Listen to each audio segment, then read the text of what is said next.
চারি যুগ মধ্য যুগ কলি হয় কনিষ্ঠ,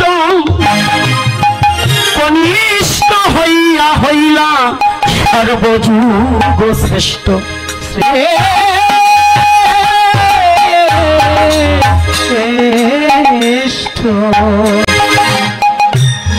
তিন যুগে যাহা পাইনি কলিতে তাহা পাইবে,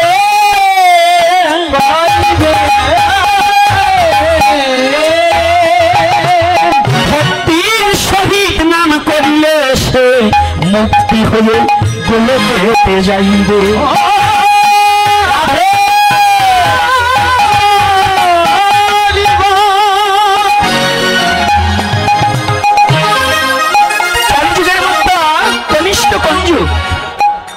কনিষ্ঠ মানে ছোট। তাহলে সনাতন ধর্ম ব্যক্তির বিচার করে না, ব্যক্তিত্বের বিচার করে। আমি ব্যক্তি যা হই না কেন এটা দেখার প্রয়োজন নাই, আমি যে কথাটা বলছি এটা গুরুত্ব আছে কিনা এটা শ্রবণ করতে হবে। মানুষ যত খাটোই হোক আর লম্বাই হোক এটা দেখে না সনাতন ধর্ম। সনাতন ধর্ম দেখে তার গুণ, তার বিবেক, তার বৈরাগ্য, তার ত্যাগ, তার তিতিক্ষা। তাহলে এটা কোথায়? চারি যুগের মধ্যে আমরা জানি সত্যযুগই শ্রেষ্ঠ, নাকি? শ্রেষ্ঠ কোনটা? সত্যযুগ শ্রেষ্ঠ নয়। সত্যযুগ যদি শ্রেষ্ঠ হতো, এখানে অনেক ভক্তজন আছেন, ইয়াদা ইয়াদাহি ধর্মস্য গ্লানি, এই শ্লোক তাহলে মিথ্যা হয়ে যাবে। যদি বলেনি কেন? কলির যুগে ভগবান এসেছে একবার, সত্য যুগে ভগবান এসেছে কতবার। তাহলে ভগবান কখন আসে? যখন ধর্মের গ্লানি হয়, অধর্মের সংখ্যা যখন বেড়ে যায় তখন ভগবান আসে। তাহলে সত্য যুগে ভগবান যতবার এসেছে ওখানে ধর্ম অবনতি হয়েছে বিধায়ই তো ভগবান এসেছে। আর কলির যুগে কয়বার এসেছে? কলির যুগে কয়বার? তাহলে একবার যদি এসে থাকে তাহলে ধর্ম কোন যুগে বেশি? হ্যাঁ, কায়দা আছে, কায়দা আছে না? তো এই গৌরহরি কি শিক্ষা দিয়েছে গো? এই যে দুর্গা পূজা করেন, কালী পূজা করেন, এই যে মায়েরা মুখ লাগাচ্ছেন কেন? চাপাচাপি বন্ধ করতে হবে। আর আগামী দিন যারা আসবেন পানটাকে বন্ধ করে আসবেন। আর পান খেয়ে আসলেও একেবারে পিছনে বসবেন, কেউ যাতে না দেখে, মুখটুক ঢাকে বসবেন।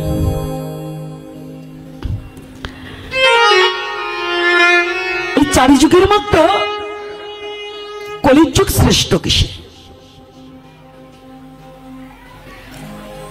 দুর্গা পূজা করতে অনেক কিছু লাগে, দুর্গা পূজা কিন্তু কলির যুগের নয়, নাকি পণ্ডিত মশাই? কলির যুগের। কালী পূজা কলির যুগে, সরস্বতী পূজা কলির যুগে। আই কলির যুগের কোন পূজা আছে? একজন বলুন যে আছে। কলির যুগের নাই। তাহলে কলির যুগে কি? কলির যুগের ধর্ম হয় নাম সংকীর্তন। কলির যুগের ধর্ম কি? আচ্ছা, তো এখন দুর্গা পূজা কালী পূজা করতে অনেক কিছু লাগে না? কলির যুগে ঘট পর্যন্ত লাগে না। ভগবানকে পূজা দিতে ঘট লাগে না, তবে কি আচার্যগণ, এই আচার্যগণ যারা, এই আচার্যগণের মধ্য দিয়ে তারা একটা নির্ধারণ করলেন, পূর্বাত্তন মানে না যারা, নিচ্ছুক মেলচ্ছ জানিস তারা, পূর্বের সবকিছু পরিত্যাগ করা যাবে না। এই জন্য অধিবাস কীর্তনে দুখানা ঘটের নির্ধারণ দিয়া আছে। কথাটা খেয়াল করবেন। কিন্তু ভগবানের সামনে ঘট না দিলেও চলবে, কিন্তু দুপাশে দুটো ঘটের নিয়ম আছে। এটা কেন? আরোপণ করো কলা তাহেবাদী ফুলো বাংলা, পুণ্য ঘট করো স্থাপন আছে নাকি? তাহলে কয়টা পুণ্য ঘট? ওদিকে আজকে আলোচনা যাবো না, দুদিনের আলোচনায় পোষায় না, তারপরে অন্যদিকে যাব।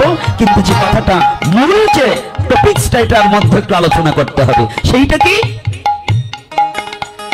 একদিন সনাতন গোস্বামী কলির পাবন অবতারী গৌরহরির কাছে জিজ্ঞাসা করলেন কাতর কণ্ঠে।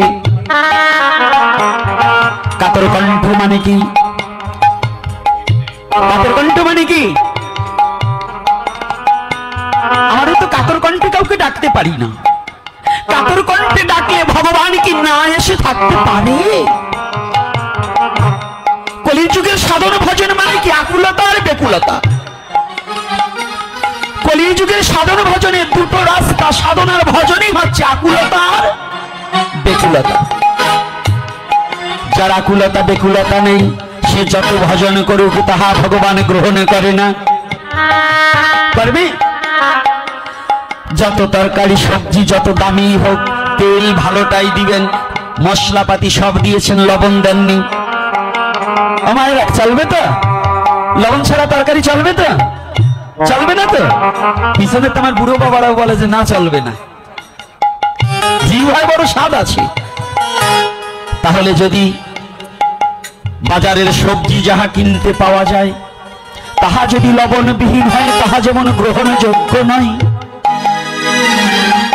আপনার অনেক পাণ্ডিত্য আছে, অনেক ভজন করেন, অনেক হরিনাম করেন, কিন্তু তাহার মধ্যে আকুলতা বেকুলতা নেই, প্রেম নেই, ভক্তি নেই। আকুলতা বেকুলতা মানে প্রেম আর ভক্তি। যতদিন পর্যন্ত আপনার ওই নামের মাঝে প্রেম আর ভক্তি মিশ্রণ না হবে ততদিন পর্যন্ত ভগবান ওই নামকে গ্রহণ করে না।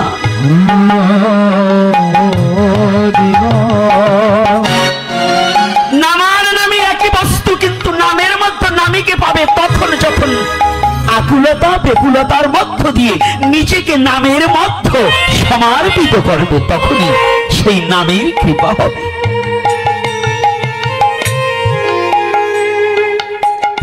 সনাতন গোস্বামী কাতর কণ্ঠে প্রণাম করেছি। সনাতনে জিজ্ঞাসা, অষ্ট গোস্বামীর মধ্যে সনাতন গোস্বামী যত জীবের জন্য কথা বলেছে অন্য কোন গোস্বামীগণ তাহা বলেনি। সনাতন শিক্ষা খুঁজে রাখবেন, নিজের জন্য একটা কিছু চাইনি। একদিন মহাপ্রভু সনাতনকে বললেন, সনাতন সনাতন, সারা জীবন ভরে তো তুমি সারা জীবন তুমি শুধু জীবের কথা ভেবে গেলে, এই জগতের মানবের কথা ভেবে গেলে, তুমি তো আমার কাছে জীবনে কোনোদিন কিছু চাইলে না। সনাতন, আমার বড় ইচ্ছা তোমাকে কিছু দেওয়ার, তুমি কিছু চেয়ে নাও। শুধু ভক্তজন, শুধু একটিবার বুঝে দেখুন, যাকে যোগী পায় না যোগ সারণে, ব্রহ্মা পায় না ব্রহ্ম জ্ঞানে, আমাদের সমস্ত জীব যার কাছে সারা জীবন চেয়ে চেয়ে জীবনখানাকে ক্ষীণ করে দিয়েছি, সেই ভগবান গৌরহরি যার পাশে, সনাতন কোনদিন গৌরহরির কাছে কিছু চাইলেন না। আজকে সেই গৌরহরি বলছে আমার তোমাকে দেওয়ার কিছু ইচ্ছা। কারণ কি জানেন? যে কোনদিন কিছু চায় না, যে সন্তান মা বাবার কাছে কোনদিনই কিছু চায় না, এই প্রাকৃতিক জগতের নিয়ম অনুসারেও বাবা মায়ের সম্পত্তির প্রতি যে সন্তানের কোনো লোভ থাকে না, সন্তানকে বাবা দেবার গেলেও বলে বাবা না, আমার কোনো সন্তানের, আমার কোনো সম্পত্তির প্রয়োজন নেই, শুধু আমার একটা সম্পত্তি দেবে। কি জানো বাবা? অনেক সন্তান আছে বলে বাবা তোমার এই সম্পত্তি কিচ্ছু লাগবে না, তুমি শুধু প্রাণ ভরে একটু আশীর্বাদ দিয়ে তুমি আমার কাছে সারা জীবন থাকো, আমি তোমার শেষ মুহূর্ত পর্যন্ত যেন তোমার দুখানা চরণে সেবা করতে পারি। ওই মা বাবা কোটি টাকা না দিতে পারলেও রাতের অন্ধকারে ভগবানকে স্মরণ করে অন্তত গোবিন্দের কাছে বলে, গোবিন্দ আমি পিতামাতা হয়ে আমরা দুজনে কিছু সন্তান তাকে দিতে পারিনি, দেওয়ার যোগ্যতা আমার নেই, তবে তোমার কাছে প্রার্থনা করি তুমি আমার সন্তানটাকে তোমার চরণে একটিবার রাখো, ওর যেন কোনোদিনই কোনো অন্যের অভাব না থাকে ঘরে, ওর যেন জীবনে কোনো অন্য অভাব না হয় ঘরে। ভগবানের কাছে যে ভক্ত কিছু জীবনে চাইনি, আমার ভগবান প্রাণ উজাড় করে এই ভক্ত ভক্তকে দেওয়ার জন্য বসে আছে, দানের দুয়ার খুলে দিয়ে বসে আছে। যে ভক্ত আমার কাছে কিছু চাইনি, ওকে আমি কিছু দেব, আমি কিছু দেব।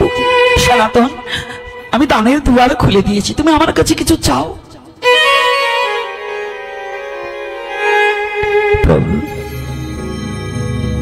সত্যি তুমি আমাকে কিছু দেবে? হ্যাঁ সনাতন, আমি তোমাকে কিছু দেব। গৌরহরি, আবারও বলো, তুমি আমাকে কিছু দেবে? হ্যাঁ সনাতন, তোমাকে দেব বিধায় তো আমি এসেছি। প্রভু,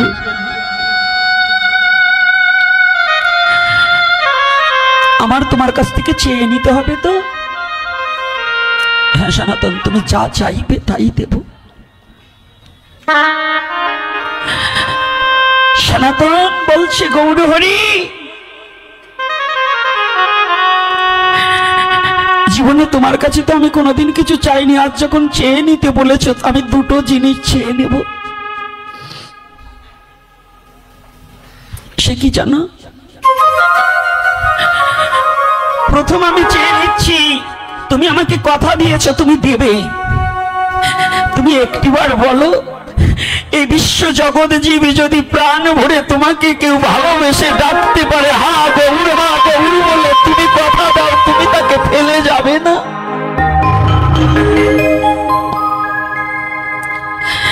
যদি জগতে জীবী তোমাকে হা গৌর বলে যদি কোনোদিন কেউ ডাকে, তুমি তাকে ফেলে যাবে না, এই কথাটা দাও।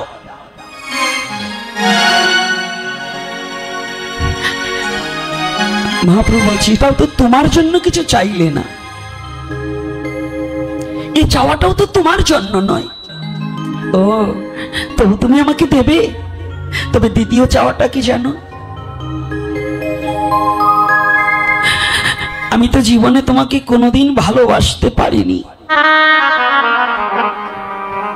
ভক্তের লক্ষণটা কি জানো? জীবনে কোনোদিন আমি তোমার এই মধুমাখা হরি নাম করার উপযুক্ত পাত্র হতে পারিনি। তবে কথা দাও, আমি তোমাকে ডাকতে পারি বা না পারি, তোমাকে ভালোবাসতে পারি বা না পারি, তুমি তো করুণার নিধি প্রেম বারধি।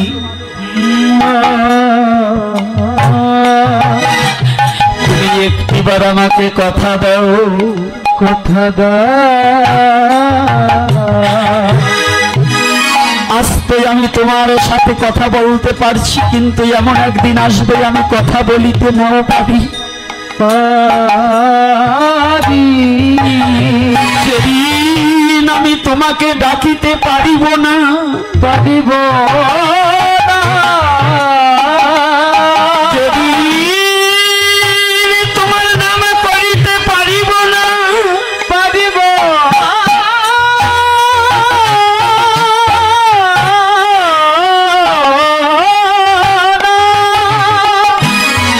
যেদিন আমার শেষ মুহূর্ত ঘনিয়ে আসবে, তুমি আমাকে কথা দাও। জগতের সবাই আমাকে ফেলে দিলেও, দূর করে তাড়িয়ে দিলেও, গৌরহরি, গৌরহরি, সেদিন তুমি আমার করে ফেলে যেও না, সেদিন তুমি আমার ভুলে যেও না। রে তোমায় ডাকিতে পারিয়া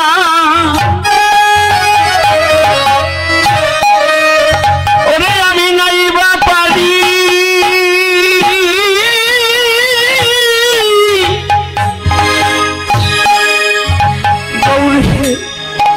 সেদিন তুমি আমায় ভুলে যেও না।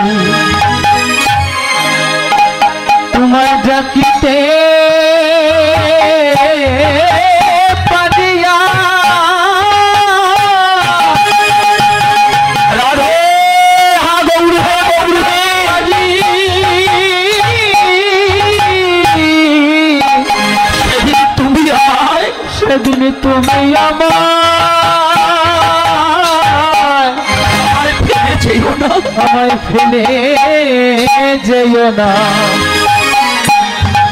ওরে যেদিন উড়ে যাবি ওরে উড়ে যাবে আমার প্রাণ পাখি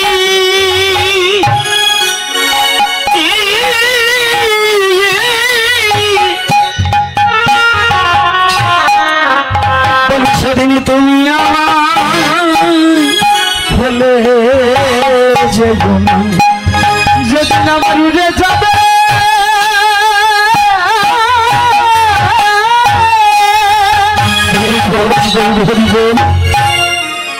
ওই আমার প্রাণ পাখি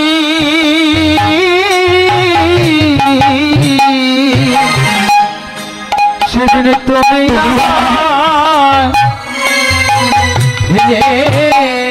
যেও না। কথাটা কি আমি তোমায় ডাকতে পারি বা না পারি তাতে কোনো দুঃখ নেই, তুমি আমায় ফেলেছো। আজকে শুধু সনাতনের কথা নয়, আমাদের প্রতিটা জীবেরই কথা। গৌর হরি যেন তার চরণ থেকে আমাদের কাউকে বঞ্চিত না করুক, সেই বঞ্চিত না করুক। আজকে সবাই মিলে একটু রাধা মাধব কীর্তন করে আবারও আলোচনা প্রসঙ্গে চলে যাবে। তবে রাধা মাধব কীর্তন সবাই করবো তো? হ্যাঁ, কাদের কাদের ভগবান হাত দিয়েছে একটু হাতগুলো দেখি তো। রাধে বাবা গৌরী হরি।